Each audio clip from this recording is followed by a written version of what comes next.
So, thank you, Miss Sunshine Bitner, for coming and agreeing to do an episode of our podcast, our Voices Over Cancer podcast. It's a pleasure to have you today, so thank you so much. It's a pleasure to be here. So, let's just start by letting you introduce yourself. Tell us just maybe a little bit about you. My name is Sunshine. I work at Publix and was diagnosed with stage 3 colon cancer and had to take a chill pill from everything for a little while. Sure. So, just focusing on treatment and kind of getting everything taken care of. Yeah.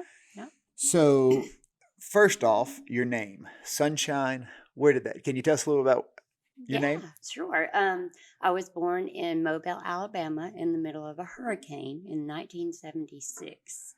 And the hospitals were on backup generators. And Mom was praying for sunshine. And when I was born, everything came back on at the hospital. So she said, definitely, we're naming her Sunshine. That's your name. Yeah. So I think that is a very, very cool story.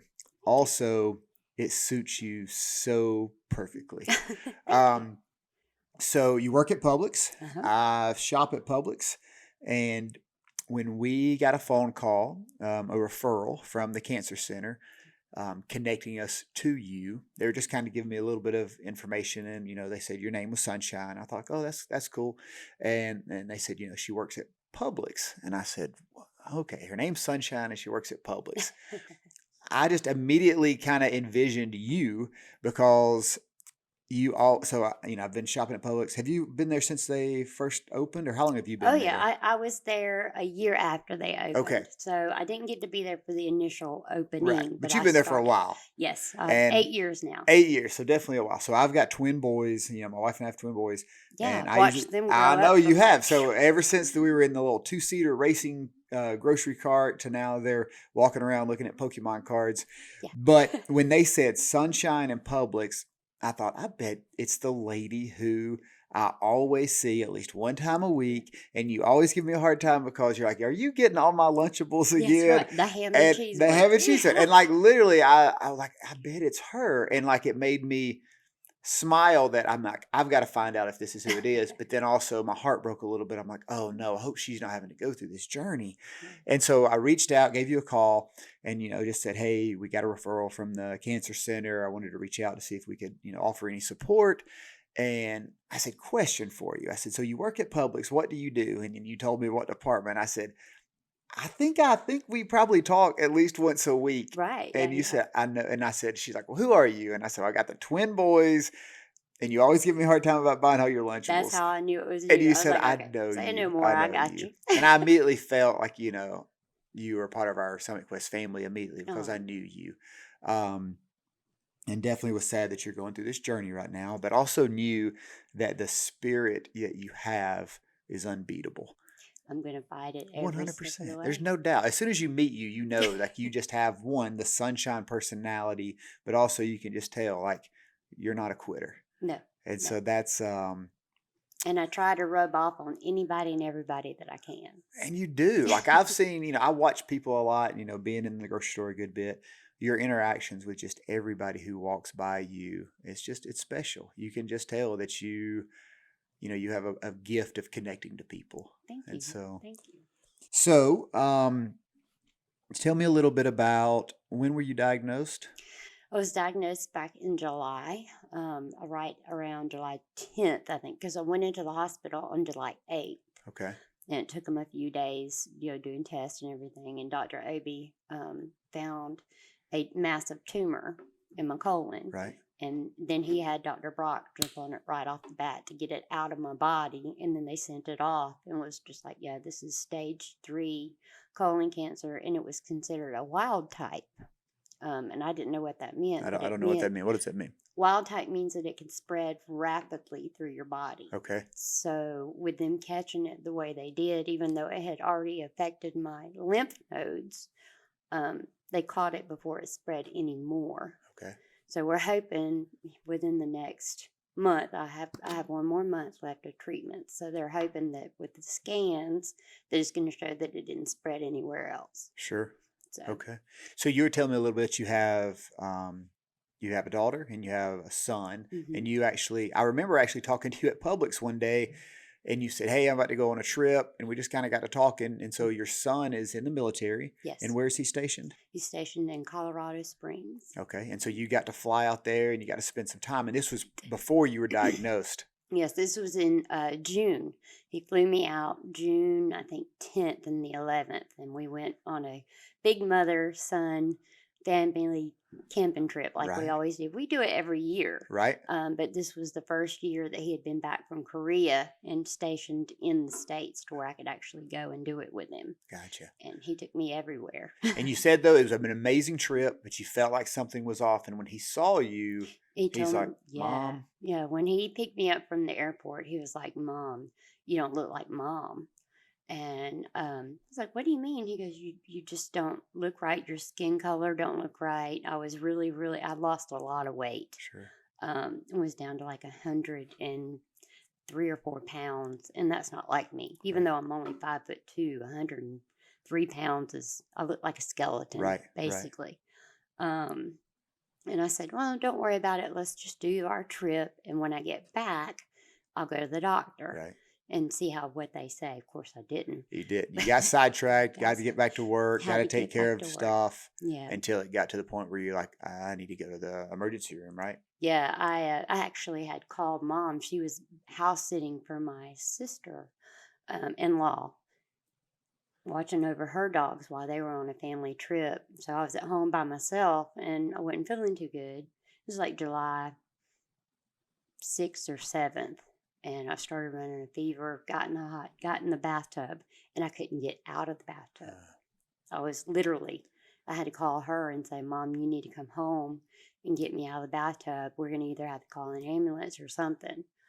And she freaked out. sure. But we ended up getting to the emergency room, and then that's when, That's when everything kind of came together. yeah, Wow. yeah, it was strange and weird. But I said I knew I should have done it because Ryan had even told me. Right. And Mom too. Mom was like, "You're heading for a brick wall." And this is before I had went out to go visit him. Yeah. I was like, "It'll be all right. We'll figure it out later." Because I'm a always on the go type Sure. person Right. anyway. Wow. So you had the surgery and then they immediately started treatment. Now, did you do, so are you doing radiation? Are you doing chemotherapy or what's your treatment like right now? Just doing the chemotherapy right now. Got a great team with Dr. Harris and the girls. They see to me very, very well. Right. And I can hand it to Dr. Harris. Like when my platelets get too low, normally most people have to take shots Hmm. to make their platelets come up. And they're using me as a study case Okay. too, because I have 6 different types of anemia along with the cancer that I have. Did you know that beforehand No. during this like surgery and all the other Yeah, stuff when there? they Oh, started testing and looking at my blood and all that, they saw that I had 6 different types. And when I say anemia, it's 6 different types of blood cells, right. which that's what the anemia comes from. And they couldn't find where I was bleeding from. This is all up while I was still in the hospital. Dr. Obi said, "We have to find where you're bleeding from," because I didn't have any blood in my stool, wasn't bleeding from the nose, the eyes, ears, Hmm. nothing like that. And when he did his end on the colonoscopy and found the mass, all of the blood in my body was going to that mass Wow. to keep it from spreading. Right. And I call it my God's miracle because God made me anemic to keep To it from keep it spreading. from spreading. And that's when they found out about all of that. Right. It's, what was I talking about? Oh, yeah, So Dr. Harris Dr. Harrison, your and treatment doing the schedule. shots. Yeah. Yes. Whenever my platelets drop, he always lets me see if my body will bounce back first because he doesn't want to resort to the shots. To the shots.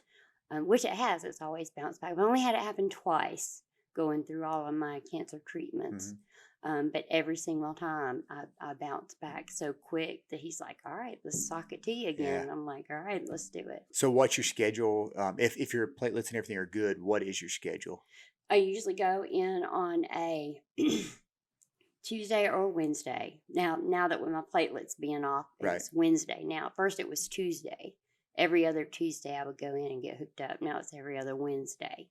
I'll spend 4.5 to 5 hours at Floyd Medical getting the initial treatments. They give me Benadryl. They give me the two chemicals mixed together for my cancer. They call it 5 something, but I call it WD-40. I make the nurses laugh all the time. I'm like, yeah, go ahead and stick the WD-40 in there. Lube it up.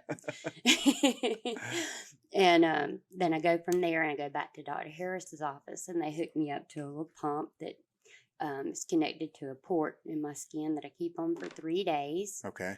And that stays on continuously for those 3 days. Yeah. And that has the more chemo Yes. in the machine. And so you just keep that on for 3 days. For 3 whole days. Okay. I'm glad when I get it off. I'm sure. The ladies at Dr. Harris' office laugh because on my 3rd day, like tomorrow when I go in, because today's my middle day. Right. And I'll go in tomorrow to get it taken off. And I'll come in there and I'll skip and I'll jump and I'm like, hurry up, get it off, man, get it off. You're just ready to be done with it. Yes. Wow. Because I know that I'll spend usually anywhere from 2 to 3 days of just kind of being tired. Right. From all it trying to get out of my body. Sure. But then after that 3rd day, I'm back up and I'm ready to do stuff. Right. Driving my mom crazy around the house because I don't like sitting. Right. I don't like sitting. Yeah. But with this, I have to learn how to sit. Kind of slow it down. Yes, I do. And it drives me crazy because I'm not a sit still. Sure. So how many more? So when do you, I guess, project to be done with treatment? We're hoping that by the end of February, right after my birthday. Okay. When's your birthday? February 18th. February 18th. And I go in on, I think it's like the 20th or the 19th. Okay. Which is right after my birthday for my last treatment. Yes. And they'll leave the port in at that point? Yes, we're going to have to leave the port in for now. Okay. Because I do have to go for all of my scans. Right. Because Dr. Harris and the team that's working with him, including Dr. Brock and Dr. Obi, I mean, there's a whole big team. Sure. That are looking after me. They want to make sure that I don't have to go back on the pump at any time. Right. As long as my cancer level hits 0. Yep. Because I started out with a 1.7, and then midways it was a 0.7, and then they'll check it again on my last treatment before I do any more scans. Wow. And we're just praying to the good Lord above that it's going to be 0. And I say it will be. Absolutely. I believe with you on that one. So let me ask you this. You mentioned your mom. Yeah. I know of course, cancer impacts the individual that hears the words, you have cancer, and then you have to go through all the treatment and everything. Yeah. But, the loved ones that surround the patient, yes. They're impacted a lot as well. So how have you seen the impact, the diagnosis impact those around you, like your mom? A lot. My mom's a former nurse, and she took care of 4 or 5 of my dying family members after she had retired from being a nurse. And the moment that we got the news that I had stage 3, she was on automatic, I wouldn't say like discouragement mode, but automatic thinking of the worst. Right. And I've had to pull her around to think of the bright side of it, sure. Instead of looking at the dark side. We balance each other out a lot, but stress and worry, financial worries, because I moved in with her when my stepfather was dying. Okay. To help her take care of him. Right. Got that all out of the way, and he's only been passed away, and I love my Papa Ed. I miss him. He's passed away for 2 years. Okay. And sorry, I get fine. emotional when I talk you're about it. fine. Because Papa Ed had a lot to do with my son's upbringing too. Right. She's still facing that challenge with missing him. Yeah, she's grieving. And when I got diagnosed, she's like, this is it. I'm going to lose you too. And I'm like, no, Mom. She's like, well, there's no way with you not working, because Publix put me on FMLA because the doctor said you cannot work with us. Right. Especially because the type of chemo, I can't touch nothing cold. I can't drink nothing cold. Right now, my hands are starting to tingle now. Sure. But she's like, how are we going to live? How are we going to do? And I'm like, we'll figure it out one day at a time. Yeah. And God has put little miracles in place. And Mom says it's God teaching her to be patient, because it's like right at the last minute. Something will come in. Something will come in. Yeah. And just, she's like, praise God. And I'm like, see, you just got to keep your open heart. Right. Keep, let it all be on Him, and we'll pull through one way or another. And don't let the devil sleep in there. Right, right, right. But we have our moments. Sure. But yeah, she's financial wise was what was going to kill us. That's the biggest yeah. obstacle. Yeah, because with her, she's on Social Security herself. Sure. And she only gets so much a month. And then when I was bringing in money, I paid over half of everything. And so now I have nothing. Right. So it's like we went from at least being able to go to the grocery store and have what we wanted for dinner to, okay, we're going to do beans and rice this week? Or what? Sure. So when you get through treatment and believing with you that you'll be done February, scans will come back, all is well. Will they allow you to go back to work at that point? Dr. Harris says he wants to wait at least 2 more months afterwards. Right. Which is fine. Yeah. I'll do that because I'll rest for a little while just to make sure. Build your body back up. Yeah. Right. Yeah. Plus, I've got that trip that I got to go back out to Colorado. You do. You need to go. You do. Yes. So, do you already have that kind of planned? Is that like yes. My son's already got that all planned out. He's like, Mom, I got the ticket. You'll be in your email soon. Right. And I'm like, well, baby, I don't know because you're not going back to work until after we do our camping trip. You got to do your trip. Wow. That's cool, though. That is really cool. Because he gets done this year. He'll be coming home in September. Okay. So he's like, we have to do this last trip and see all the cool stuff that we didn't see before. Absolutely. Like, okay, all right. And that'll be a good celebration once you're done with your treatment, and you don't have to worry about any of that anymore. Yes, that's what Mom said. Use it as a celebration of life. Absolutely. That's what I'm going to do. So that's my big plan. Well, you'll definitely have to share some photos of y'all's trip. I'd love to see those. Definitely, I will. That's awesome. So, I know you shared a little bit about like what you saw was one of y'all's biggest struggles. Is there any other insight or anything that you would share or encouragement you would share with other individuals or families that are going through a similar journey? It seems like your faith is super strong and plays a big role. Yeah, the faith, and you have to have a lot of faith, I believe. And sometimes even I question, and I have my moments. But I try to be a positive beacon for even others. Like when I go to Dr. Harris, I've ran into 2 or 3 other people that are going through different cancer journeys that I've met at food banks, standing in line and not even know that they had cancer. But once we share our stories, and they're like, hey, so we've invited them over and had barbecues with them, even though it's hot dogs and hamburgers in the backyard, because they had nobody. Right. And when you don't have anybody and you're all alone going through it, I can imagine if I was going through this all alone, without Mom and without other family members, even though I'm a positive person, I would probably be sitting back a lot more. Right. I think just having positive people around you and the positive family and friends has a lot to do with your mind. Your mind has a lot to do with it. So if you're in a negative place, your body's not going to want to heal the way it's supposed to heal. Yeah, that's good. You also shared that you call them your family beyond your family. And that kind of ties into what you said. Like, your family and your coworkers at Publix have been great, like very supportive and encouraging and trying to kind of pour into you and motivate you. They do. And even when I go in every once in a while to pick up a few things, even the customers, they'll give me a $20 bill and I'm like, hey, wait. And they're like, no, and we miss you. We want you back. And I'm like, well, I want to be back too. But yes, Publix is my family away from family. And it has been a great honor to work with them and be with them. And it just ties into what you said, but you bring those people together again, like your personality kind of connects and brings people. They want to connect with you. They want to have you back. Yeah. Like I'm ready to be walking through there and say, hey, what are you doing getting on my Lunchables? It's going to give me the biggest smile. Yes. When I round that corner and you're back there and this is behind you. Yes, most definitely. And that's going to happen. I miss all of my regular customers.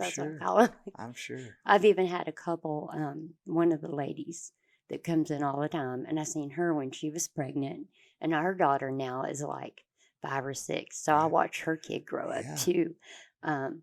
we were at the women's shelter, basically picking out a couple of outfits to wear, and she had went up and paid $30 because we were trying to find jeans for my niece and Sure, everything, sure. and she was already paid for. And I'm Yeah. like, who did this? And the lady up front wasn't going to tell me, Right. but I knew You because knew I who saw it her was. walking out Yeah. that it was her that had done that. So Wow. it's little blessings that Sure. fall, Sure. that make me smile. Yeah. And like I tell Mom, we just have to be patient, and God helps us. So You've shared some very powerful and insightful, you know, little yeah, tidbits. it's such good. It's such goodness. And I know you said you're going to write a story for the publication Voices Over Cancer as well, right? Yes, definitely. I And can't. I It's want to gonna. try to help as many as I can. And even at Dr. Harris' office, even though I've got a lot of people working on my case, can we do this? Can we? I'm like, heck yeah, I'm an open book. If it Right. helps Someone somebody else. else, let's do it. Using your journey to help others. It's Yes. just you being you.